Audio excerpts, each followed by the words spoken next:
meron tayong listahan dito na nakuha ng mga potential na mga kontrabida in real life. Dito hindi pa kami nakaka-relate, pero baka po meron kayong Advice.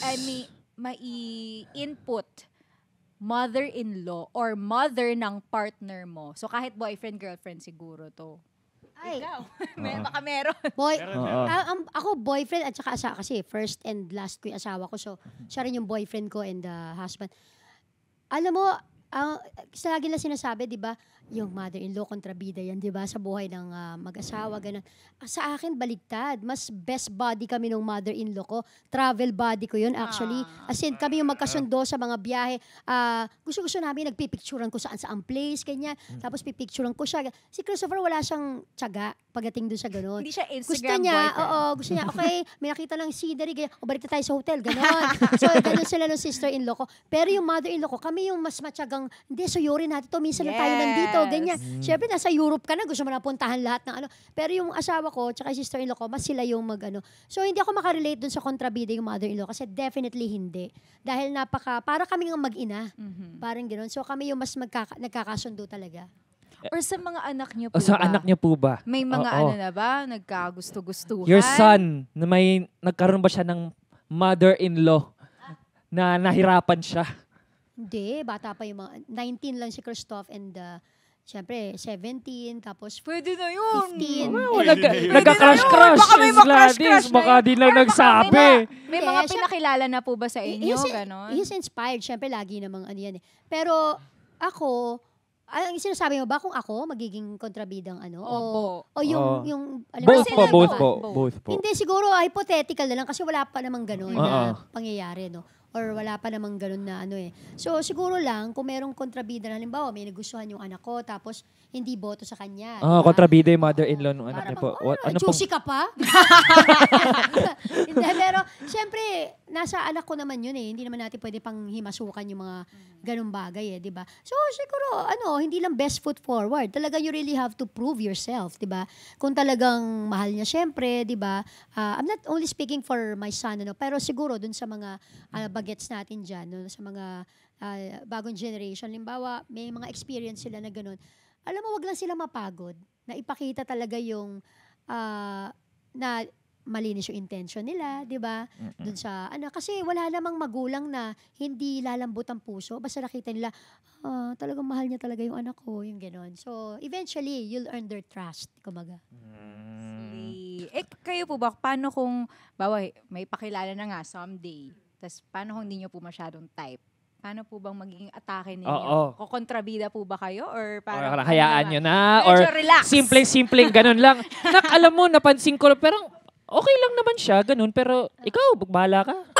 Kunwari posisyon po yung anak ninyo. Ay, nag-acting Oo. ano ba? Tapos, Dito eh. ikaw ba pa, yung- nakilala ka sa akin. Opo, tapos hindi nyo ako masyadong bet.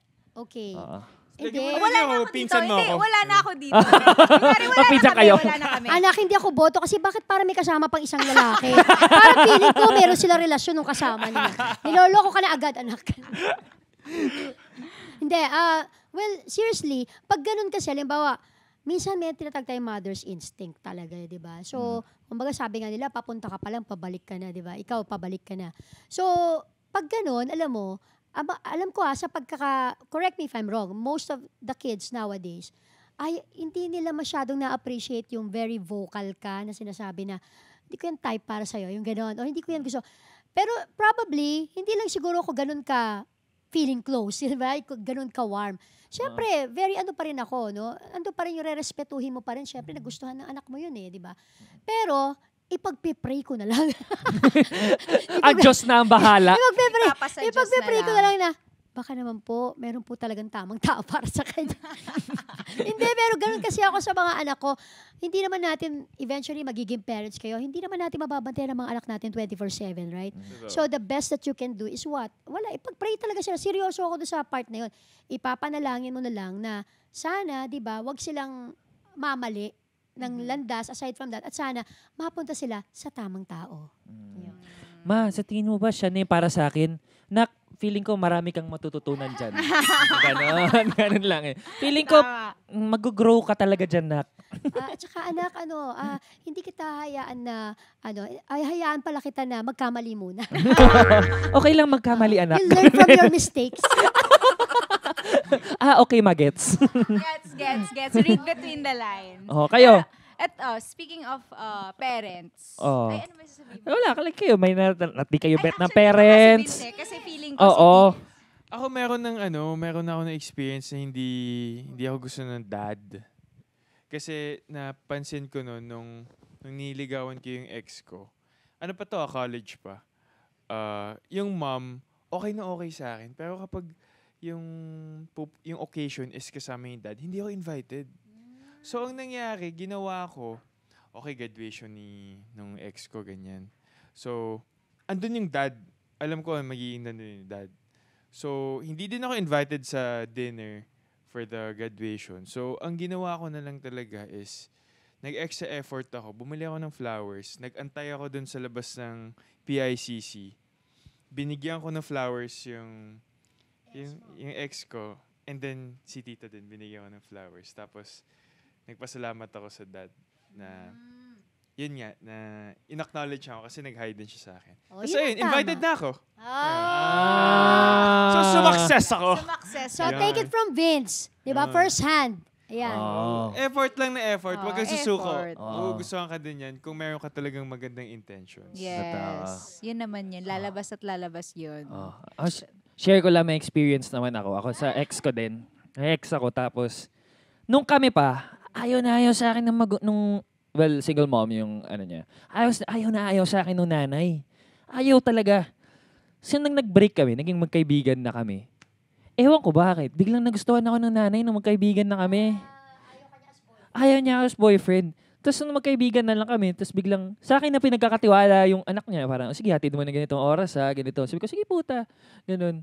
Tapos hanggang sa, parang inaano na ako ng nanay niya na parang, uy, single yung anak ko. Ganun. Hindi niya alam. Na parang, tanong kami, ayaw mo sa akin Tapos ngayon na tapos na kami, biglang gusto mong kami Well, I think kasi na-prove mo na yung sarili mo na mapagkakatiwalaan ka. Kaya biglang bumoto na siya sa'yo. Diba? Wala kailang wala na Meron din pala ako, naalala ko. Ayan. Meron akong na-date before na parang medyo pina-background check ako nung, di ba? Parang, Hindi, experience ko yun. Teleserye. Nanap nila yung grades ko, mga gano'n na bagay na confidential information. Tapos, I think hindi na rin ako masyadong, trinay ko naman yung best ko na pagpupunta sa kanila, magmamano ako, tapos makikihalubilo ako kapag nag-in-invite kami na mag-dinner or whatever. Pero siguro, hindi ko na masyadong na-effortan kasi hindi ko din nakita na yung dinedate ko, yung nag-e-effort siya na talagang i-involve ako, na yung ipakilala talaga ako sa parents niya. So parang, hindi na rin ako nagkagana na, yung bakit ako pa ikaw yung anak nila Sana i-help mo ko na yung makapag-interact ako with them. Hindi ko na feel na talagang tinatry niya akong i-introduce sa family niya. And then, after nung wala na kami, hindi ko alam kung anong nangyari. Basta nag-message, first time to na nag-message sa akin yung mom na parang nag-apologize siya na nalaman ko na yun nga yung pina-check nila ako, ganyan. Ayun.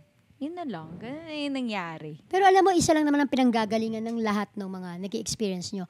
Yung magulang, kasi, syempre, mahal niya yung anak niya, di ba? So, nandun lang naman dun siya sa point na may trust issues talaga, di ba, sa umpisa. Dahil hindi ka naman, kumbaga stranger ka sa family na darating, di ba? Tapos biglang parang, kumbaga magpo-propose ka na yung love for their daughter or son. So, sa kanila is yung, nandun lang naman yung sa umpisa, hindi pa ganun yung trust na maibibigay sa'yo. Kaya you have to be patient. So, point of view ng magulang, nakatulad ko, ang no-no sa akin yung hindi babate, 'di ba? Yung sabi ko nga, kahit sa trabaho natin, a simple hi, good morning, good evening, hindi man kailangan bumeso agad, 'di ba? At mag-feeling close. Pero no yun. At saka minsan tinitingnan mo rin yung sa magulang at tinitingnan din hindi lang ikaw yung babatiin. Minsan, kung nakikita kung magilaw ba to sa kasama sa bahay, di ba? Even sa kasama sa bahay, ate, so nakikita mo, di ba, yung manners, di ba, nung nanliligaw sa anak mo o nililigawan yung anak mo. At least, medyo doon, sa point of view ng magulang, doon mo unang nakikita, di ba? Kung ano bang klaseng bata ito. Yun, doon pa lang kasi, magmamanifest na agad kung ito, hindi mabait sa kasama sa bahay, lalabas agad, di ba? Ay, oy, kunin mo nga ano, di ba, kung gano'n na mag-utos. Hindi naman niya kasama sa bahay, kasama sa bahay ng girlfriend niya yun, ha? Pero kung gano'n mag-utos, turn off ka naman agad, di ba? So yun, be very careful and be very patient. Yun lang naman, di ba? Yung courtesy, wag mawala. Yes. Ako din naman po, like, I didn't take it against yung sa mom. Kasi for me, mas nag-reflect siya dun sa guy eh. Kasi hindi siya nag-effort na yung ipakilala talaga ako. And feeling ko kasi, hindi siya nagkikwento sa mom niya. So parang yung mom niya, naghahanap ng kung ano ba, sino ba ako, what is it Paraan about na makilala me? ka. Oo. Short, parang hindi kanya pinaglaban. Parang sige. Kaya, naiintindihan ko na lang. So yung kontrabida pala yung Oo, yung lalaki. guy. Oh, yun pala. Yun yung na-discover ko right